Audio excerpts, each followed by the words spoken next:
سلام أملاخ مسكولكم يكون محرت أب هبت مريم بحال لوميون أتي تهتاتالي نريو زلنا أب مسارتاوي تمرتي كريستنا جمرنا يو تمرتي كنقصرينا أب زحالفه بزعبا دحنة تنزل على هيوت مزبل حسب نري نيرنا كابو بمقصال لوميون بزعبا رجصنت مدحانكا رجصنيا ديخا بزبل حسب كنرينا زي حتى أزيا قداسي حتى أب هيوتنا كنملسو زغبانا حتى حدا السب رجص انت زي كوينو بزعبا مدحانو زي حتى انت زي مليسو تي كريستنا وي دما تي امنتو ترغم يبلون ስለዚህ بزعبا مدحانكا رجصنيا ديخا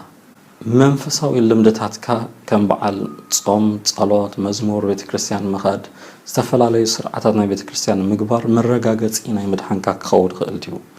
استفلالي لمدتات دما سلازغبركا دخومات وي دما صغومات سلازحغزكا دخاتات مصوات سلازحابكا لمدتات تمكروت منفساوي زمسل تمكروت سلازغبركا ناي مدحانكا مرغاغصي كتركب تخليخا وي وندما اتي زسمعك سمعيتات سلام سلازلني هدات سلازلني حاغوس سلازسمعني ازي سمعيتاتي ناي مدحاني مرغاغصي كهبني يخل ديو ازي ازيو كملس اگداسي زخونه ناي هيوت حتوي نزي نطبطات كنملس كنفتنينا لومي سلازي نابتي تمرتي قرمي مخنا حصر زبلت صلاه بحبار كنصلينا እግዚአብሔር አምላክና ነመስግነ ካለና በደጊምካ እዚ እደል እዚ መገዲ ስለዝሃብካና ነመስግን ቃልካ ድማ በዚ መገዲ ከመሐላለፍ አብስተፈላልዩ ቦታታት ድማ ኮይኖም በዚ ቃል ክስምሃሩ ከማዓዱ በቃልካ ድማ ከነጹ ፈአድካ ስለዝኾነ ነመስግን አለና ነዚ ዝመሃር ዘበለ ሁሉ ብርሃን ናትካ ክመጾ አእምሮ ክትከፍት በኢየሱስ ክርስቶስ ስም ጽል ያለና ልብናን መንፈስና ድማ ክትንከፍ በቲ ሓደ ተፍቅሮ በወድኻ በኢየሱስ ክርስቶስ ስም ጽሊ አሜን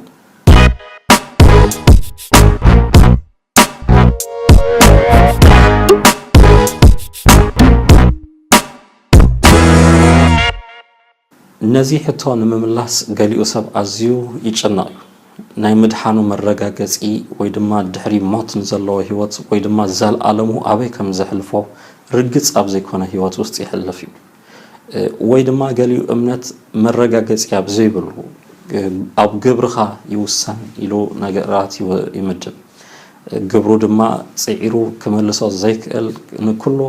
كمال ابزي كل هيوت وسط كم زلو يردا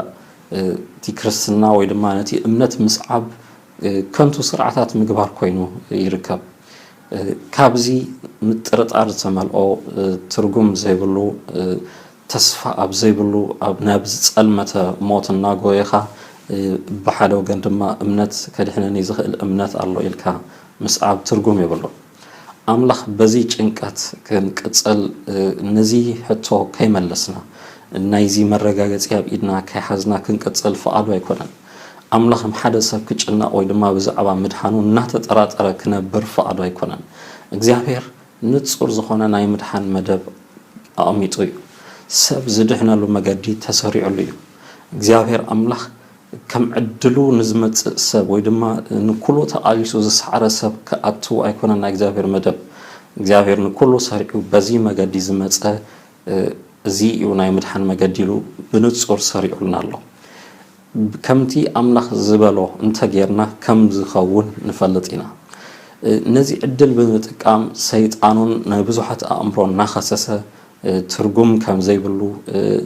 نتي امنت ወይ ድማ ዝተፈላልዩ ኣብቲ ተገልጸሎም ናይ እግዚአብሔር ነገር ከይቅጽሉ ወይ ድማ ተስፋ በመቁራጽ ናብ ድሕሪት ክምለሱ ናብ ኃጢአት ከዱ አምላኽ ኣብ ዘይከብረሉ ህይወት ድማ እንደገና ናብ ድሕሪት ክጠፍኡ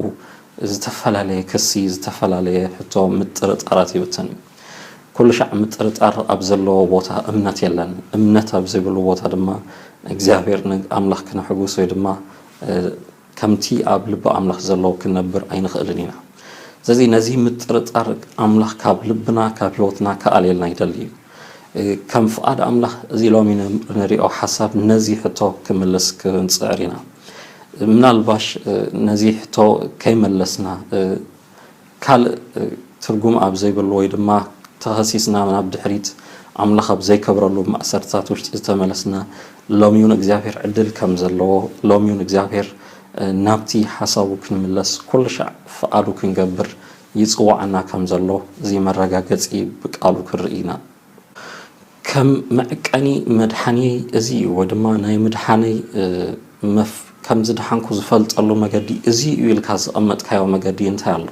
በዘን ዝስዕባ ነጥብታት ነዚ ሕቶ ክንምልስ ክንፍትን ኢና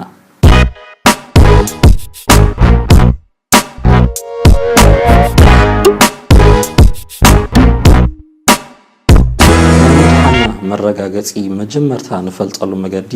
ኣምላኽ ዝሃበና ቃል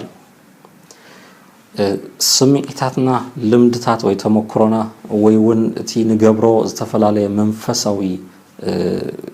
ነገራት ነቲ ምድሓና መረጋገፂ ኣይህበናን እዩ ርግፅዩ ትርጉም የብሉን ማለት ኣይኮነን ከም ፍረ ወይ ድማ ከም መግለፂ ናይ ምድሓና ዝረኣይ ነጥብታት ክኸውን ይኽእል እዩ ካብኡ ዝበለፀ ግን ናይ እግዚአብሔር ቃል ሓቂ ዝኾነ ጽኑዕ ዝኾነ ቃል እዩ ከም ቃሉ እንተገበርና ከም ዝሰምዓና ንፈልጥ ኢና ይዝብል ናይ እግዚአብሔር ቃል ኣምላኽ ናብኡ ዝመፁ ዘበሉ ኩሎም ከም ቃሉ ክመፁ እግዚአብሔር ናይ ምድሓን መገዱ ኣብ ቃሉ ሰሪዑ ኣሎ ናይ እግዚአብሔር ቃል ብርሃን ይህበና እዩ ከመይ ኢልና ናብ ኣምላኽ ከም ንመፅእ ከመይ እዩ ሰብ ክድሕን ዝኽእል ናይ ምድሓን መገዲ እግዚአብሔር ንሰብ ዝሰርዓሉ ህይወት ብኸመይ ከም ትርከብ ቃል ኣምላኽ ብንጹር ኣርኢና ኣሎ ከም ቃሉ እንተገበርና ማይ ምድሓና መረጋገፂ ክረክብ ንኽእል ኢና ኣብ ቀዳማይ ዮሐንስ ምዕራፍ 5 ካብ 11 ክሳብ 13 ቃል ኣምላኽ ከምዚ ይብለና ኣምላኽ ናይ ዘለኣለም ህይወት ከም ዝሃበና እቲ ምስክር እዚ እዩ እሞ እዛ ህይወት እዚኣ ኣብ ወዱ ኣላ እቲ ወዲ ዘለዎ ህይወት ኣላቶ ወዲ ኣምላኽ ዘይብሉ ህይወት የብሉ ንዓኻትኩም ብስም ወዲ ኣምላኽ እትኣምኑ ዘለኹም ናይ ዘለኣለም ህይወት ከም ዘላትኩም ምእንቲ ትፈልጡ ኢለ እዚ ዝፅሕፈልኩም ዘለኹ እዚ ክፍልሲ ሓደ ርግፅ ክኸውን ዝደሊ ብዛዕባ ምድሓኑ መረጋገፂ ክረክብ ዝደሊ ሰብ ብምንታይ መገዲ ከም ዝፈልጥ ክፅሕፈልና ከሎ ንርኢ ቃል ኣምላኽ ዝተፅሓፈልና ምኽንያት ነዚ እዩ መረጋገፂ ናይ ምድሓና ንረኽበሉ መገዲ እዩ ሰሪዑልና ዘሎ መጀመርታ ኣብዚ ክፍሊ ህይወት ኣብ ኢየሱስ ክርስቶስ ከም ዘሎ እታ ክተድሕነና ትኽእል ህይወት ኣብ ኢየሱስ ክርስቶስ ጥራይ ከም ንረኽባ ይነግረና ካልኣይ ነዚ ህይወት ክንረክብ እንሕኮይና ንወዱ ንጎይታ ኢየሱስ ክርስቶስ ክንቅበሎ ወይ ድማ ናትና ክንገብሮ ኣብ ህይወትና ከኣቱ ከም ዝግብኦ ይነግረና ሳልሳይ ንኢየሱስ ክርስቶስ ኣብ ህይወትና ነምፃሉ መገዲ ድማ ንዕኡ ብምእማን ከም ዝኾነ ይነግረና ህይወት ኣብ ኢየሱስ እዩ ዘሎ ንኢየሱስ ክርስቶስ ተቐበለ ንኢየሱስ ክርስቶስ ወዱ ዘለዎ ኢየሱስ ክርስቶስ ኣብ ህይወቱ ዘሎ ሰብ ህይወት ከም ዘላቶ ህይወት ንረኽበሉ ምኽንያት ድማ እምነት ከም ዝኾነ ንኢየሱስ ክርስቶስ ብምእማን ከም ዝኾነ እዘን ሰለስተ ነጥብታት ኣነፂሩ ቃል ኣምላኽ ይነግረና ነዚ እዩ ተጻሒፉልኩም ይብለና ነዚ ጽሑፍ እንተጌርናዮ በህይወትና ክንግምግም ከለና እቲ ንኸዶ ዘለና እምነት ነዚ ዝመልእ እንድሕር ኮይኑ ነዚ ሰለስቲኡ ነጥቢ ኣብ ህይወትና ዘርኤና እንድሕር ኮይኑ ዘይንጠራጠረሉ እዚ ነጥቢ ኣብ ህይወትና እንተሎ ምድሓና ርግፅ እዩ ማለት እዩ ከመይ ገይረ እዚ እምነት እዚ ኣብ ህይወተይ ክመፅእ ዝኽእል ወይ ድማ ኢየሱስ ክርስቶስ እናተይ ዝገብሮ ኣብ ህይወተይ ክኣቱ ክቕበሎ ዝገብረኒ መገዲ እንታይ እዩ እንተኢልና ነዚውን ዝኸውን ቃል ኣምላኽ ንጹር መልሲ ይህበና እዩ ሮሜ ምዕራፍ 10 ቁፅሪ 9 ክሳብ 11 እቲ ጽሑፍ ብኡ ዝኣምን ዘበለ ኣይሓፍርን ይብል እሞ ሰብ ብልቡ ኣሚኑ ይጸድቕ ብኣፉ ተኣሚኑ ይድሕን እዩ ስለዚ ብኣፍካ ኢየሱስ ጎይታ ምዃኑ እንተነገርካ ብልብኻውን ኣምላኽ ካብ ምዉታት ከም ዘተንስኦ انت امنكا كدحن يخايبل سب كي زي حفرلو هيوت ويدما زي طراطرلو هيوت كاتو يخيل يبلنا الله زي كفلي زي نزي كنقبر دما بأمنت كم زخونه ينقرنا الله سب بلبو مأمانو صدقي كريستوس قبل يقبرو سب بأفو مأمانو دما مدحان أملخ بيوتو كم زرقاقت يقبرو سلازي كندحن انت خوينا يسوس ويدمات ود أملخ أبيوتنا كم زلو رقص أنيهات كنكون تدلينا مجمرتا بلبخا يسوس كريستوس قويتا مخانو امن نهيوت كاب قويتان أملخ انقبرو دحريو اتي أب لبخا زلو امنت بأفكات أمنو يسوس كريستوس نهيوتي قويتا إيو إلكا بزعبو ناي زأمن كاي امنت مجلسي قال بامنت تزارب دحريو كدحن يخايبل ناي مدحان كا مرغاغصي نزي بمغبار كم زخونه بنصرنا እግዚአብሔር ቃል ተጠሚጥልና الله ካብዚ ናይ ምጥርጣር ህይወት ነፃ ክትከውን ተዳደሊኻ ኢየሱስ ክርስቶስ ከም ናይ ግልኻ መድሓኒ ንህይወትካ ጎይታ ጌርካ ተቀበሎ ነዚ ብምግባር ህይወትካ ንዘል ዓለም ክልወጥ እዩ ናይ ዘል ዓለም ህይወት አውሽጥካ ከአትዩ ማንም ከወስዶ ዘይክእል ሰላም ካብ ክርስቶስ ድማ ክትቀበል ዲኻ መረጋገፂ ናይ ምድሓንካ ድማ ብእምነት ከም ቃሉ ስለዝገበርካ ምድሓንካ ድማ ክትረክብ ትኽእል ኢኻ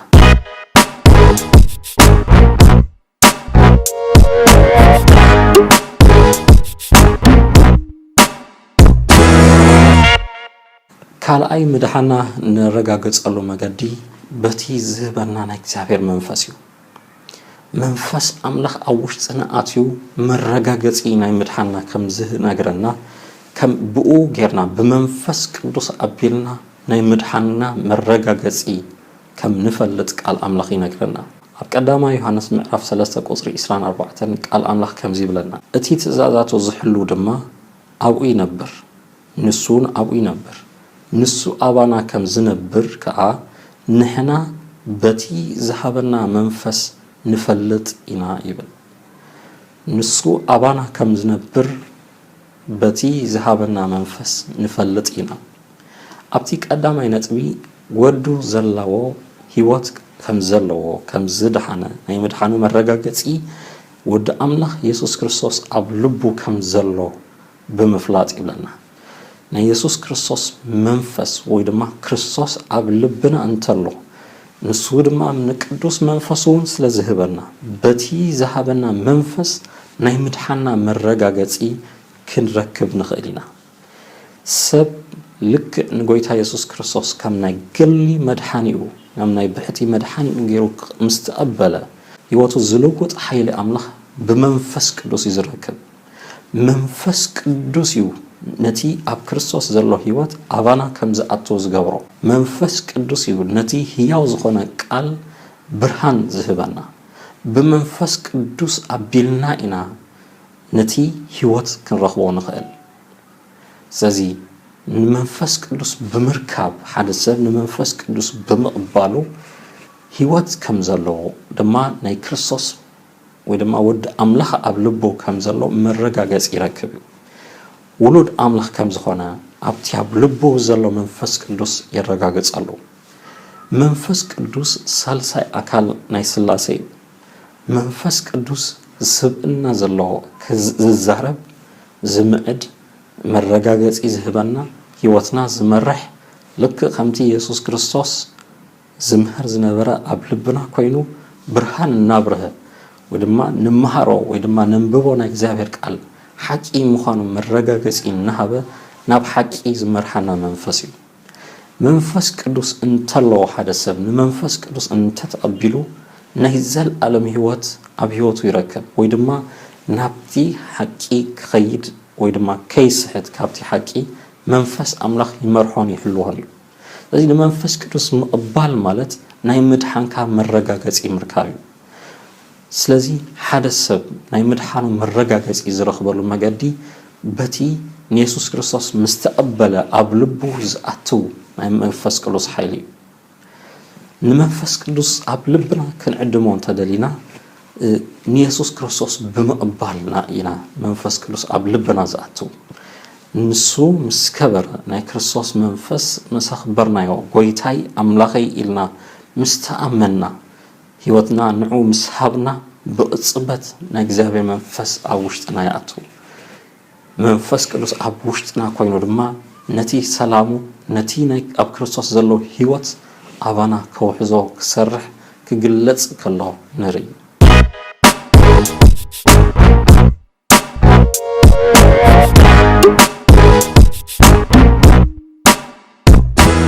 እቲ ሳልሳይ ነጥቢ ጳውሎስ ናይ ምድሓኑ መረጋገፂ ከመይ ከም ዝኾነ ክነግረና ከሎ ንዕኡ ብምፍላጡ ኢየሱስ ክርስቶስ ብምፍላጡ ናይ ምድሓኑ መረጋገፂ ወይ ድማ መንነት ኣምላኽ ብምፍላጡ ናይ ምድሓኑ መረጋገፂ ከም ዝረክብ ይነግረና ኣብ ካልኣይ ጢሞቴዎስ ምዕራፍ 1 ቁጽሪ 12 ጳውሎስ ነዚ ናይ ምድሓኑ መረጋገፂ እንታይ ከም ዝኾነ ይነግረና ብምኽንያት እውን እዩ እዚ ሓሳር እዚ ዝጸግብ ዘለኹ ግናኸ ብመን ከም ዝኣመንኩ ፈልጥ እየ ነቲ ገንዘብ ሕድሪውን ክሳዕታ መዓልቲ እቲኣ ምሕላው ከም ዝከኣሎ ተረዲእ ኣለኹ እሞ ኣይሓፍረን ይብለና ብመን ከም ዝኣመንኩ እፈልጥ እየ እዚ ኣምላኽ እዚ ዘይሕፍር ኣምላኽ እዩ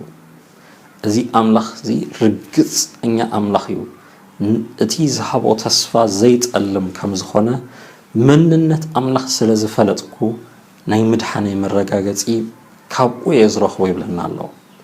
ናይ ምድሓና መረጋገፂ ኣምላኽ ባዕሉ ናይ ኣምላኽ ዘይለዋወጥ ባህሪ ተስፋ ዝሃበ ዘይጠልም ምዃኑ እሙን ምዃኑ ንምድሓና ዝመጽ ኣምላኽ ምዃኑ እዚ ምፍላጥ እግዚአብሔር ኣምላኽ ንጥፍኣትና ከይኮነስ ንምድሓና ይሰርሕ ከም ዘሎ ምፍላጥ ናይ ምድሓና መረጋገፂ ኣብ ህይወትና ይህበና እዩ ስለዚ በዚ መገዲ እዚ ናይ ምድሓና ርግጸኝነት ክንፈልጥ ንኽእል ኢና እዚ ኣምላኽ ኢየሱስ ክርስቶስ ንምድሓነይ እዩ ናብ ምድሪ መጽኡ ንምድሓነይ እዩ ኣብ መስቀል ዋጋ ከፊሉ ኣብ ክንዳይ እዩ ኣብ መስቀል ሞይቱ እዚ ምፍላጥ ኢየሱስ ክርስቶስ ንሞት ሲዒሩ ከም ዝተንስአ ምፍላጥ እዚ ናይ ሞት ንሞት ሲዒሩ ምትንስኡ ብተንስአ ዓወቱ ምእዋጁ ሕያውነቱ ንዘለኣለም ድማ ኣብ የማን ኣቦ ምቕማጡ እዚ ምፍላጥ እግዚአብሔር ኣምላኽ ተፈጸመ ኢሉ ኣብ መስቀል ንዝወድኦ ዕዮ ናይ ምድሓና ዕዮ ነዚ ምፍላጥ ኣምላኽ ዝገበሮ ግብሪ ኣብቲ ባህርያት ኣምላኽ ዘሎ እሙንነት ዘይለዋወጥ መንነት ብምፍላጥ ናይ ምድሓና መረጋገፂ ከም ንረክብ ይዝነግረና ምድሓና ኣብቲ ናትና ባህርያት ወይ ድማ ኣብቲ ናትና ስምዒት ኣይኮነን ኣብ ኣምላኽ እዩ ዝውከል ንሱ ብዝገበሮ ግብሪ ከምቲ ንሱ ዝበለና ድማ ብምግባርና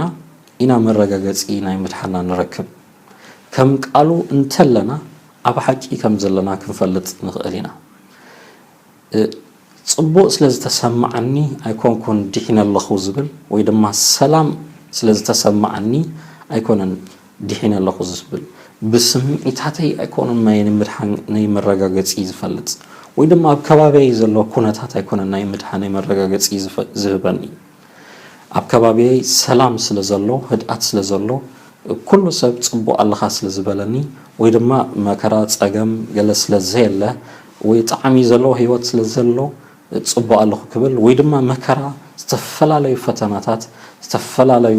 ነገራት ኣብ ህይወተይ ስለ ዝመጽ ድማ ካብ ምድሓን ወጽእ ኣለኹ ክንብል እዚ